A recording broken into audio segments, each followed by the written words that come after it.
বন্ধুরা, আমি আবারও চলে এলাম ছোট্ট একটা মিনি ব্লগ নিয়ে। আর এইদিকে দেখো খেলছে, এই হেলমেটটা ছিল সোফার উপরে, ওর উপরে উঠে খেলছিল, খেলতে খেলতে গড়িয়ে নিয়ে নিচে পড়লো, তাও খেলা বন্ধ হয়নি, তাও খেলেছিল। আর দেখতে খুব ভালো লাগে।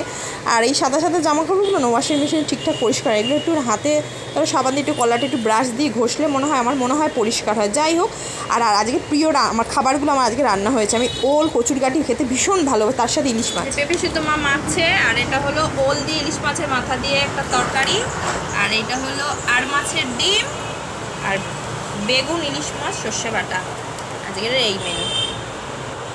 এটা কোন দেশের ঘুমানো স্টাইল? এটা হ্যাঁ, এটা কোন দেশের ঘুমানো স্টাইল?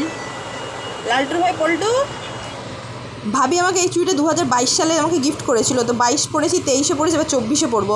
তো শ্রাবণ মাসে সবুজ চুড়ি নাকি, সবুজ রঙটাই শুভ, মহাদেবের জন্ম মাস, মহাদেব খুব পছন্দ করতেন।